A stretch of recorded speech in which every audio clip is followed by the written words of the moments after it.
totally ignore me today. Just ignore gotta me. have a coffee. Wake me up, shake me up, tell me like a lassie. Must shit, juice, shit, set a feeling so alive. Coffee in the morning, it's the best way to survive.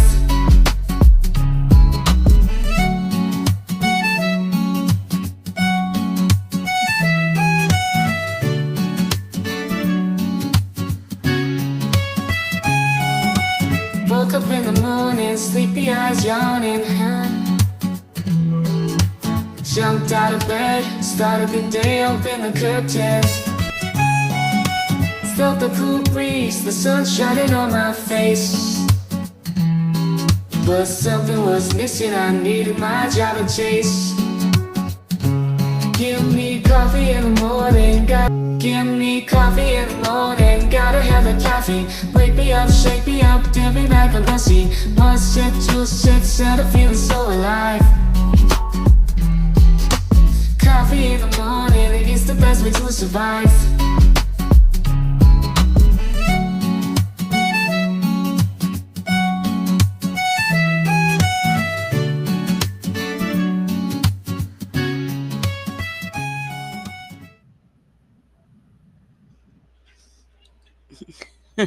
Okay, now you guys can hear me. You know what helps out a whole hell of a lot? If I actually push the go live button. I played the intro and I'm like, hey, and I'm like, nobody's here. What's going on? But I figured it out. I'm like, what's happening here? Monday morning. Good morning, everybody. Good morning, Butterfly, Forrest, Carrie, Pammy. Welcome in. Welcome in, you guys. I hope you had a good weekend. I did. Maybe my brain's still like, it's the weekend, girl. What are you doing? But it's not. So, sorry, whatever. Yeah. So, I had a relaxing weekend, guys. I hope you guys did as well. Lord, for that week we've had in true crime, the heaviness of all the guilty pleas and sentencing and this, that, and the other, and victim impact statements all over the place. It was rough, right? Um, so I unplugged all weekend for the most part. Had a really good time Friday night over there at Feral Friday. It was a nice way to end the week, unwind, all the good things, and just have fun with everybody, and laugh at a goofy movie. Hey, Motion to Scream, welcome on in here. Pammy, this is a Monday from hell, apparently. I thought it was going good. I've been up since like, I don't know, 3:30 or 4 o'clock. I went to bed early, and I knew I'd wake up around that time as usual, and I did. And I was like, I might as well get up. I've been up all this time and don't forget to push the go live button. Whatever. We getting it. We're getting it. I'm in your ear while you work. That is amazing. I'm glad you have me in your ear. And thank you for having me in your ear. I hope I don't get annoying. If I do, just say, hey, dial it back, girlfriend. Y'all know I don't mind. Sometimes I get carried away. So you guys know we were attempting to start our deep dive into all of the documents that were dropped in the Coburger case, and we got through some of them. Joe went through a few on his channel. I went through a little more of them over the weekend. Just I haven't went through all of them. I'm going to be honest with you. I'm taking my time. I'm going through them. I'm not out there looking for the deepest, darkest, juiciest ones to run out here and promote in a thumbnail and bring it live. I have no desire to do that, right? I just want to go through the documents with my people and discuss what they are as they come up. Some of them we will not look at because they're just repetitive, clerical stuff, if you want to call it that. There's nothing to them except saying what it was. So we'll touch on those as we go through them. Oh, Pammy, I had the Saturday night, I had that sleepless, couldn't sleep thing going on. Last night, I did better. I thought I was going to be up all night, but I finally fell asleep. Hopefully you'll get more sleep tonight. Look, I think a lot of us know that sleep is something that eludes a lot of us. I've never slept like normal people, so it's normal to me to be abnormal, if that makes sense. I just got used to it. I have a weird sleep pattern. So I just roll with it now that I have no more little responsibilities. You know what I'm saying? No little ones to take care of. I can come here and go to sleep whenever I feel like it. I'm kind of liking that. As an adjustment, though, you're like, if you go to bed this early, you're going to get up early. Like, oh, well, who cares? I don't even got to get dressed if I don't want to. I'm telling y'all all my secrets. Good morning, Danny. Welcome in. All right, guys. Sirius, welcome in. Good to have you here this morning. We've been up for quite a while, haven't we, Sirius Black? I caught the tail end of 12 Gauges live this morning, and I go in there and I'm like, hey, all you early birds. I'm like, oh, they're all leaving. He's gone. So I caught you guys at the last of that. I was sitting here reading documents and noticed he was live and thought I'd come in and see what you guys were doing. Welcome in, Tricia. Good to see you. Good to see you. All right, guys. So we're going to get back into our documents and start reading through them again. There was a lot of investigating being done into this case. And as I'm reading through it, I just want to laugh, not at the case, but at the people on the internet who was screaming, this was never investigated. It's like, are y'all serious? Okay, I get, corruption. Sometimes that happens, but come again? And apparently, from these documents, they were investigating multiple people, right? Doing their actual jobs.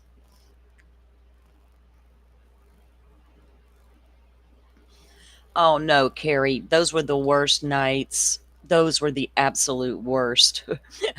I don't miss those days. You feel so helpless, like hold your head up. Let me put some vapor rub on the dot of your nose. Let me try anything to get them babies to breathe, so they can drink their bottles. Oh, they just have such a little fight in them. I can still remember the last time my 18-year-old pulled that when he was a baby. It was like an all-nighter, and I'll never forget that night. I was like, why? I'm 41 with a baby, and he won't go to sleep because he can't breathe. Why did I do this all over again? But it's okay. I just loved him and rocked him all night. You remember those nights, Sirius, right? She's our resident baby mama. She got the little ones. She got the babies crawling now. Baby is keeping Carrie busy. Carrie, is this a little baby girl or a baby boy? I never did even ask you. You might have said, and I just didn't notice. Big salve on their feet with socks on. Yes, ma'am. Yes, ma'am. They make so many cool gadgets and things you can put in your children's rooms these days. Oh my God, right? We thought it was a miracle they came out with calming bath, body wash for babies. Like, oh, lavender, it makes them go to sleep. Shit, give me a ton of that. Yeah. Hopefully the baby will get to feeling better, though. We don't like it when little ones are not feeling good, that's for sure.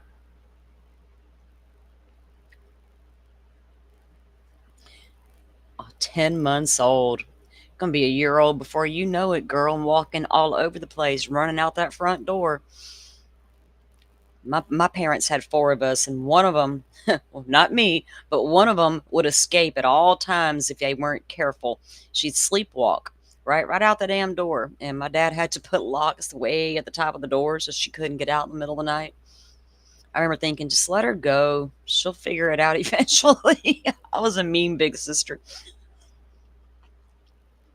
She'll get it together one day out there and realize it's dark and she's wandering around in the yard.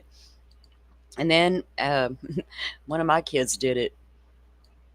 I was like, man, I shouldn't have made fun of my sister growing up, because now one of my kids is doing that craziness, trying to walk out the door at 10:30 at night, screaming about, I got to be at the bus stop in a minute. And I'm like, what are you doing?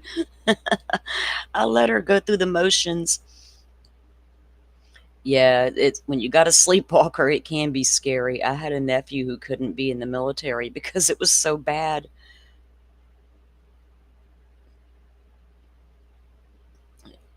He tried, but they said, no, this is not going to work out. We don't need sleepwalkers in the military. That's how accidents happen. It's how the wrong button gets pushed. All right, guys, I'm pulling up my files here. If I can get it to cooperate today like it's supposed to. Let me see. I've had good luck so far. We are running through the second batch here. Okay.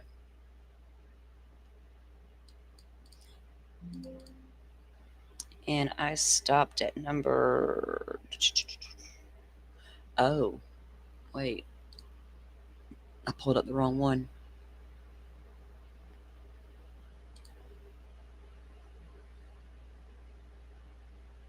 This one. We're on this one. Okay. I don't know what my cat is like obsessed with these Coburger documents because every day this cat's normally asleep, but every time we do these documents, she's sitting right here going meow. I'm like, what? What? See? Okay, we stopped on number 17 of these reports, guys. We're gonna be able to move through the bulk of these because I've got.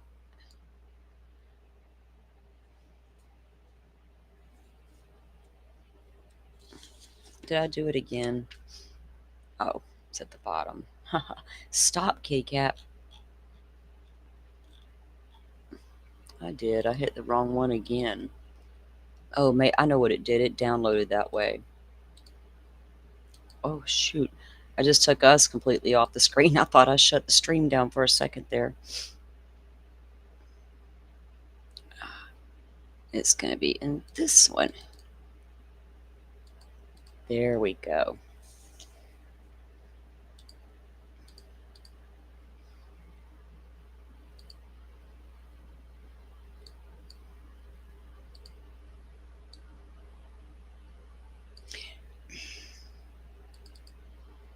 Just a second, y'all. It's making me do it all ridiculous again.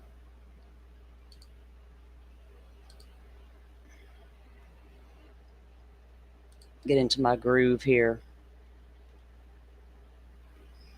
There we go.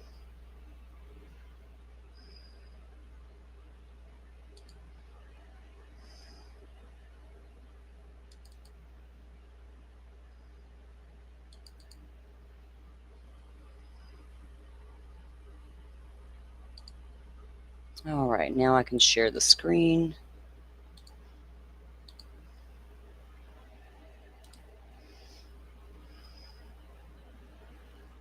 Yeah, this cat thinks she's the queen, Carrie. She honestly does. Okay, this one, guys, this is now. There's going to be things that come up in some of these documents. And like I said, when we were reading them the other day, there were rumors, out there being tossed out and different theories. And it always felt like there was probably a little bit of truth to maybe some of the rumors, but was the story straight, right? That's how we would never know. Um, we couldn't get answers to stuff like that. When you looked into a lot of the things that were being, the accusations being leveled, you just really weren't finding a lot of information about it. So there was rumors early on about, well, the police didn't help the rumor early on with the house being the target and all that nonsense. And so everybody kind of assumed, oh, well, there's drugs involved, there's whatever. That was like a real angle that was looked into. And you can't discount stuff like that, right? You have to look at every single angle when you're walking into a house and you find 4 victims like this. Shit, the roommates, the lovers quarrel, triangle possibilities, drug overdoses, drug killings, all kinds of things could be at play here. So this is the first report that I've read like this one, though. So we even heard Ethan's mom, if you watched the Amazon specials, where she sat Hunter and Maisie down, Ethan's siblings, and said, look, is there anything we need to know about your brother? And they're like, no. So this narrative was written by Justin Dean on the 15th of November. On November 15th, 2022, at approximately 12:4800 hours, I spoke with Redacted, who was the president, and I believe this is the president of one of the sorority, or let's see. About the King Road residents, I asked Redacted if she knew the people who lived at the house. She said yes. She said they were a close group of friends who primarily hung out with themselves. I asked her if she ever went to parties at the house. She said she did a couple of times, but the parties were small. She said the roommates were a pretty tight group who didn't throw big parties. Now, we hear different people say different things in these documents. We saw videos. I mean, I can pull the videos up and show you guys two body camera footages right now of a massive party happening at King Road, and one of which there was nobody who lived there was even home. So there were large parties that did happen from there from time to time. But I think everybody in the whole area right there was doing their fair share of partying.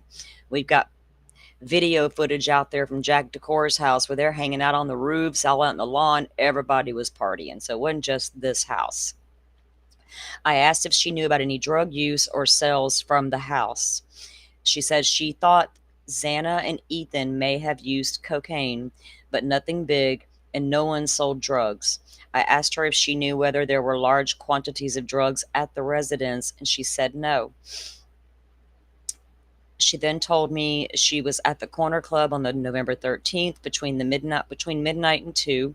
She said Madison Mogan and Kaylee were also at the Corner Club at that time.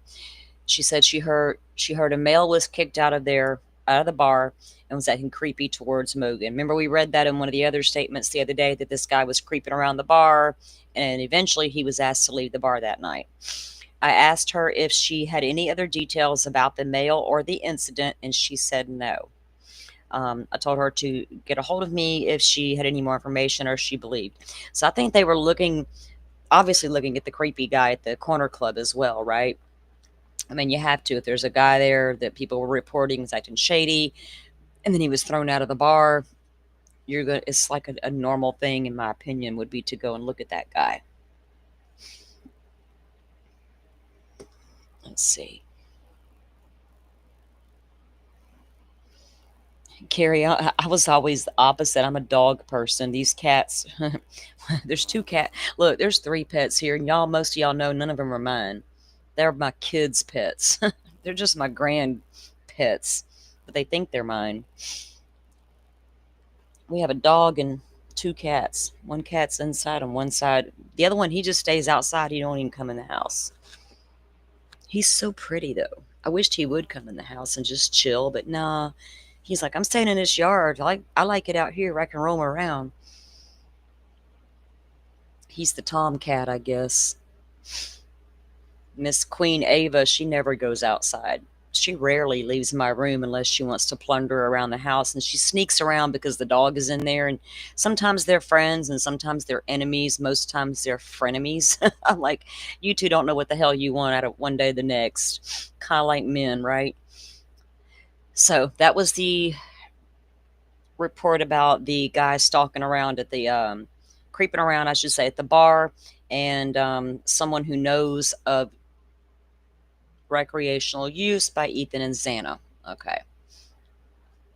Carrie, you got 4 cats? My daughter has 4 cats.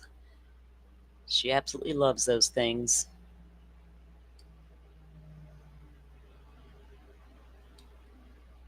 Well, the one that lives outside, I guess technically he was mine. I did have a cat at one time, and he wandered around the neighborhood too much. And then one day he shows back up, and I hear 2 cats instead of one. And when I looked, his mini me came walking from behind my car with him. And he's like, hey, I brought you something and peace out. And he left and never came back. I was like, you brought me your child and then you peaced out on me? Are you kidding? But that's what happened. So I got my long gone cat's son is living out in the yard now. I don't know where he went.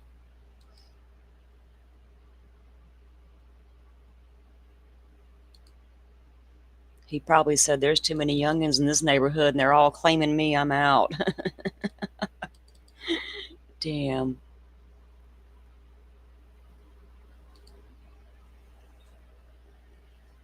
Okay, so the next one that came up was number 18. We're not going to actually look at that one because it's just the Roger Lanier at the time. the chief, or who's the captain of the PD? Yeah, of the police department. Anyway, they did a neighborhood canvas was performed. They, rallied the teams. Everyone spread out, do a neighborhood canvas, and then the next one is another report that we're going to look at. Let's see. I hate that it makes me do this every single time, but it's whatever. We'll just own it. I'll just get my groove and be patient here.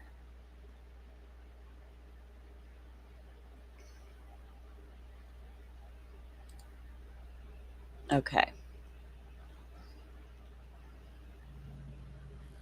Guys, I think I saw Colby post that he's out of the hospital, or was he going home today?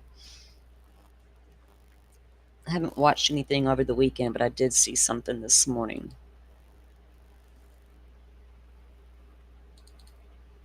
Okay, now we're up to number 19.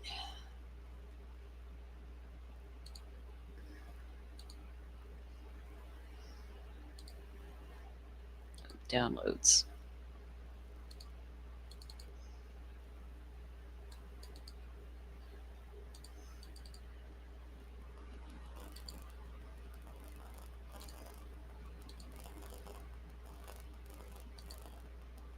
Okay.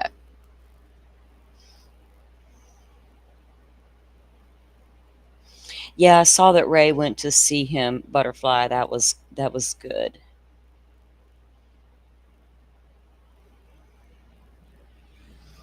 Okay, so this is a written narrative written by John Rosinski, another officer that was there on scene, and this one was on 11/16. And when I look at some of the dates, they filed their reports, and then they're like days or sometimes a week after the actual. I guess that's normal. They have their notes and they go back and make a full report. I don't know. So this is a narrative from that officer, and it body worn camera in this one.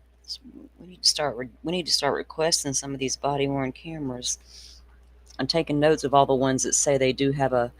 They don't all say they have a body worn camera. Only some of them do, and I'm taking notes of the ones that do.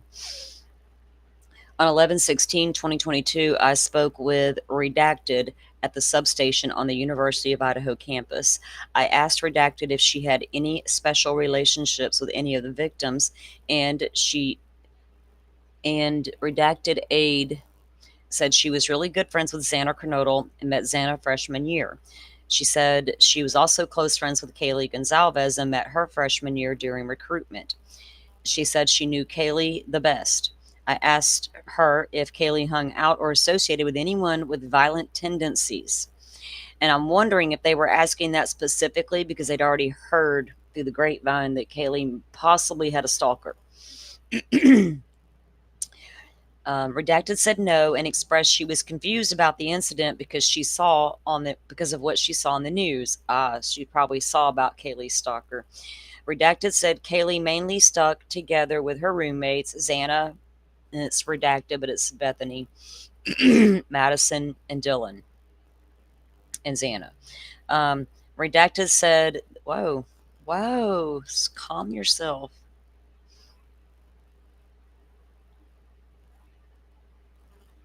I asked her if Kaylee ever mentioned about having a stalker or having concerns about anyone, and she said no.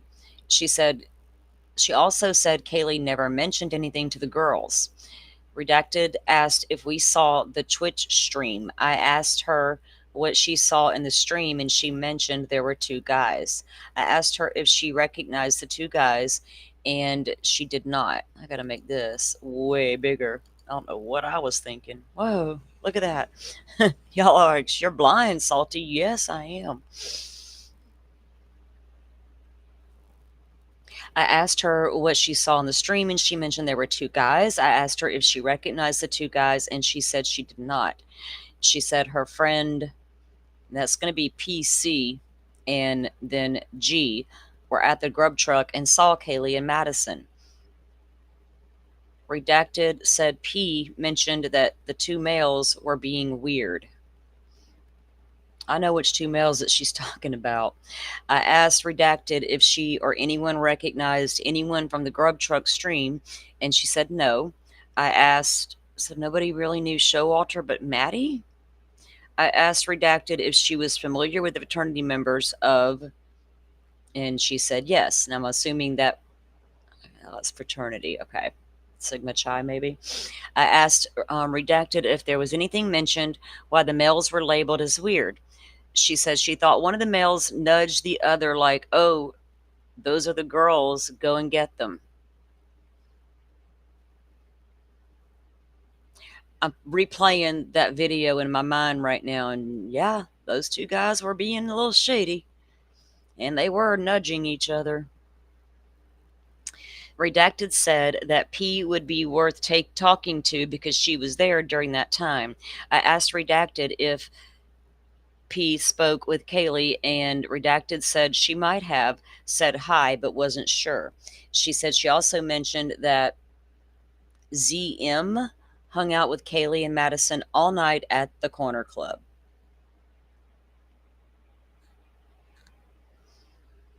I asked Redacted if any of the victims had any issues with anyone, and she said that Kaylee was unproblematic and peaceful. Redacted said she can't imagine someone with violent tendencies around her. She said she felt the same way about Madison. Redacted said, if anything, maybe Ethan and Xana. I asked if Ethan and Xana associated with violent people. Redacted said this because Redacted said that Xana and Ethan were more outgoing and hung out with different friend groups. Detective Dean asked if Kaylee or Madison recently had a boyfriend or ex-boyfriend. She said Kaylee dated a guy named Jack for a couple of years, and Kaylee and Jack were high school sweethearts, which that's true.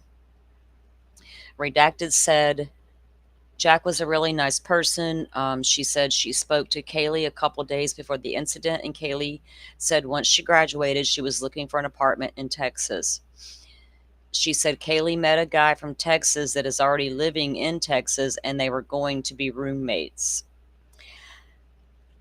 I asked Redacted if Kaylee and Jack were still together when Kaylee mentioned that to her, and she said no, they were already broken up. Redacted said that Jack mentioned that Kaylee attempted to call him around 300 hours asking if he was up. Redacted said she didn't think that Jack replied to Kaylee because he thought it was some type of booty call. Detective Dean asked how they knew Kaylee attempted to reach out to Jack, and she said because Jack told them. Kaylee said she thought, or Kaylee, I'm sorry, Redacted said that she thought they found out after people were asking Jack if he knew anything about what happened. Detective Dean asked if Madison had a boyfriend, and Redacted said yes, and they call him, and then it's redacted, but his name, I know his name is Jake Shiger, and said she thought his first name was Jake. Okay. Redacted said they are still together.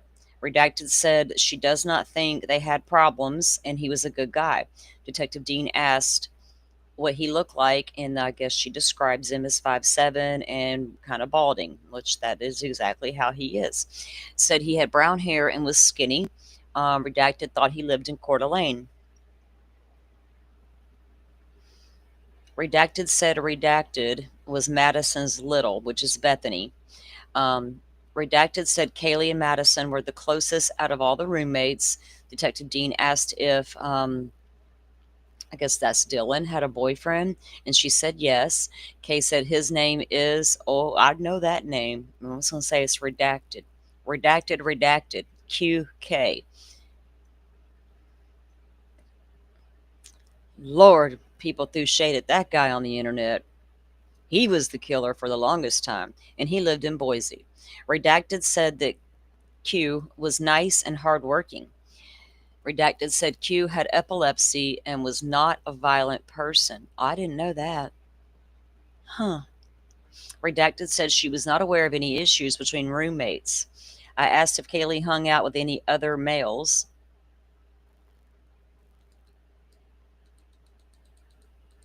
Redacted said Kaylee was talking to a guy named MB, who was a member of, and that's Redacted. Redacted said they had a sexual relationship and would hook up here and there. Redacted described him to be over 6 feet, brunette, and medium build. Redacted said he was serving as vice president to, and it's redacted. I asked her if there was anyone else Kaylee spent time with, and she said no, unless Kaylee met someone at the bar that night. Redacted did not know if Kaylee met anyone in particular, but heard a male got kicked out for being creepy towards Madison. Redacted said that Jack or Z could probably have more info because they were at the bar. Redacted said the last time she spoke to Kaylee was at 1700 hours on the 13th. Can you imagine though if Cat, I'm going to you and I are going to fight. That is not going to happen. Sorry, y'all. She just jumped right up all on my desk, right in the front of the computer screen, about ready to take all my shit off my desk. No, I'm not having that. We act right around here. Get some act right.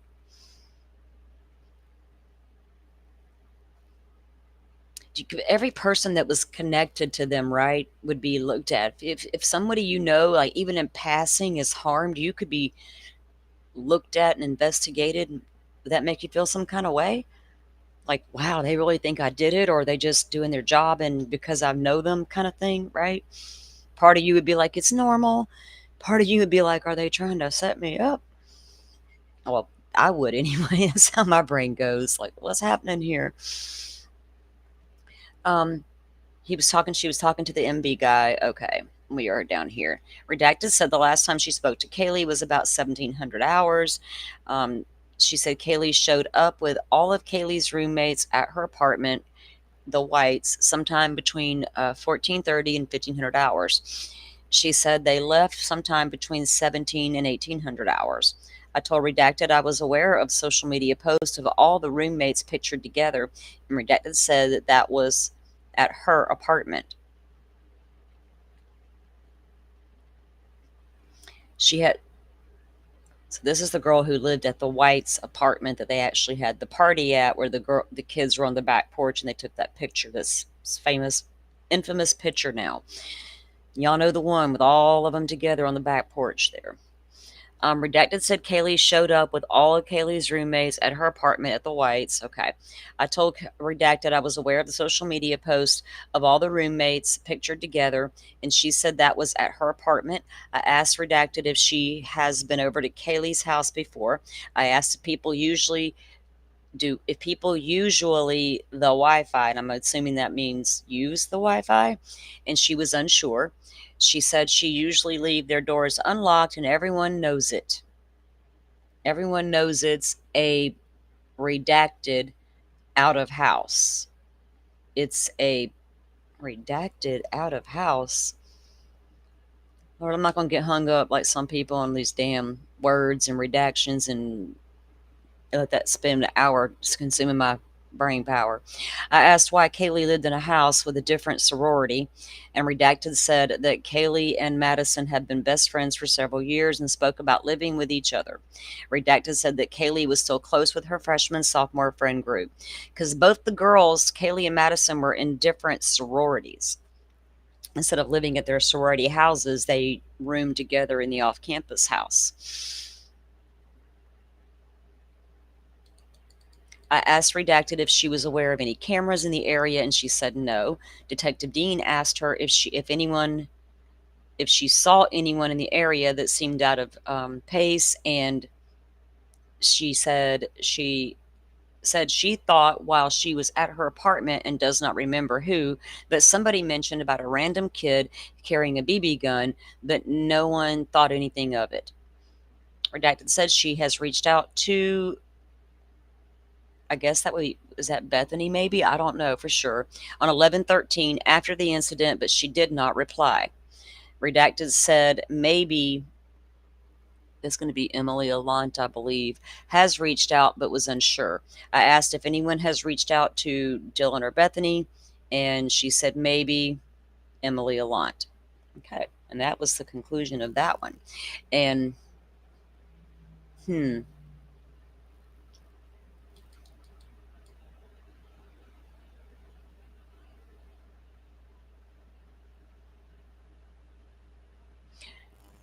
We heard that there was another guy Kaylee may have been possibly dating off and on, or hanging out with, whatever.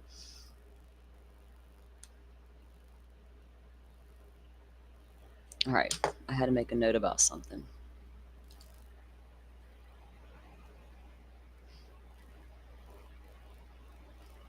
Thank you guys for coming in and hanging out. If y'all don't mind, hit the like button and all those charming little things that YouTube likes me to ask that I don't never remember.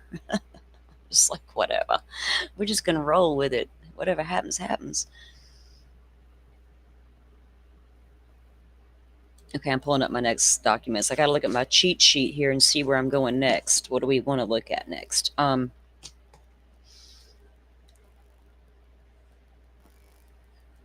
We had this next one is kind of interesting because we had heard this rumor for the longest time. I mean, it was like a hot topic debate on forever. And I guess now we know it was actually, according to this guy, true. According to his recollection. All right, let me pull it up so you guys can also see.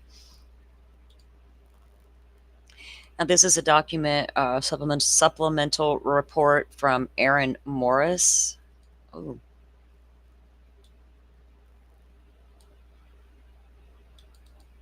Now, concerning the front door at King Road. When cops arrived, the back sliding door was still ajar and still open. And me and Cluminati both saw the same damn press conference and saw the chief say it. And boy, one day someone tried to eat us alive on somebody's panel for saying we were putting out misinformation, that was not true. We were both like, okay, we physically saw and heard the press conference, but okay, Eddie, you do you. We're the ones spreading misinformation. Gotcha. Noted. Aaron Morris on 11/17/22. The narrative on 11/17/2022 at 14:30 hours, I responded to the University of Idaho Kibbe Dome to interview Redacted, who is JN. Captain Barrett stated that Redacted possibly had information regarding the homicide. The Kibbe Dome is a big auditorium over at the college, for those of you who didn't know. Redacted stated on Sunday, 11/13, between 9 a.m. and 10, this is before 911 was called, everybody, he was walking his dog. He stated when he walked by the first time, he noticed the front door to 1122 King Road on the north side of the building facing campus was wide open. That would be the main front door. He stated he knew it was a party house, so he assumed someone was too intoxicated and forgot to close the door the night prior. He stated he walked his dog up Taylor Avenue to Blake and then down the street and then down Sweet Avenue. He said the walk took about an hour. He stated when he walked back to his apartment around 1100 hours, still almost an hour before 911 was called, the front door was still wide open. Redacted said he was unsure if the information was known or not, but he wanted to report it. So that's like the first time, right, that anybody, that's the person who stated that front door was open. Now, I'm going to go out on a limb and say it was probably still open when 911 got there because the girls were outside of the house at that point and Hunter was in the house. So yeah, the front door was open when the cops got there. But how early or before they got there was it actually opened? No one ever knew. But this guy's report claims the door was open. Who would have left the door open? How did it get open? Why was it open, right? It was not open when DoorDash driver came. They dropped the food at the door and left. Well, once she figured out where the front door was. As a DoorDash driver, I do not understand what Molly was thinking that night. I've been lost in neighborhoods. I'm pretty sure I can see the front door. There's houses I do not want to approach. Let me just say that. But if it's super confusing, guess what's about to happen? I don't need your $6. I'm going to drive away with your food and you call somebody else. I'm not getting out and getting all sketchy. Molly did sketchy shit, walking around in the back in the dark, trying to find doors and, not me. I'd have been like, nope. Front door or nothing. I only had one person I delivered to their back door because the man couldn't walk, and he had the ramp back there, and it was easiest for him. So I would take it right up to him, sometimes onto his kitchen table because I was nice. Other than that, I wasn't going to your damn back door though. I don't know what your intentions are once I get back there, right? Because everybody was like, "Oh, look, they probably had all their food delivered to that back sliding door," and I thought, "Yeah, y'all aren't DoorDash drivers, are you? I ain't going to that back door. You can't pay me enough to walk around to that dark ass back door. And trust me, your $6 ain't worth my life. I don't care if it was 20. I'd still say, no, take your lazy ass up there and get it yourself." So this one is a narrative. We were saying, okay, that one was by Aaron Morris about the door being open. Still, he's the only person that has said that, and I think he actually came out on the news and did an interview about that early on, and made that statement to the news that that front door had been open all that. So people assume it was open all night, but I don't think it was open all night. At least up until the DoorDash driver came and went, right?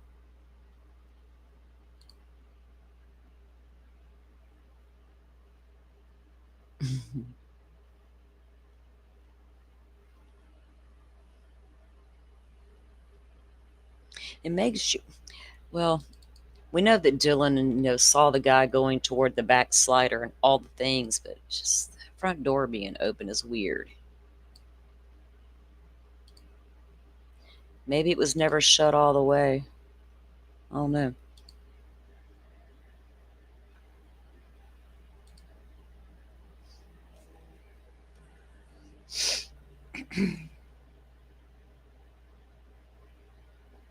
Okay, so that one we did, but the front door being open. The next one was about the geofence warrant in a tower dump. We knew they had to do, geofence warrant around the property because they're going to want to get in there and look. I want to think this is one we actually touched on Joe's channel the other day. And then I found another one too with a bigger geofence document in it. Oops. This one was just a small geofence area radius. I think they went from 0.5 to 2 miles and then did a tower dump around it as well. And that one was really not eventful as far as reading it goes. But the next one is.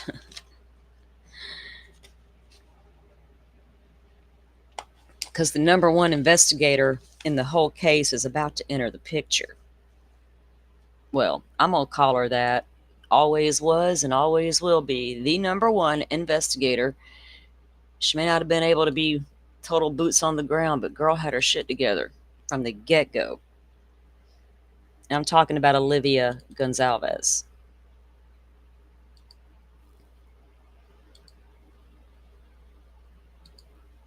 Oh no, we don't need no extra cameras in here. We need to share the screen. We don't fool with cameras up in these parts. Get out of here with that mess. All right.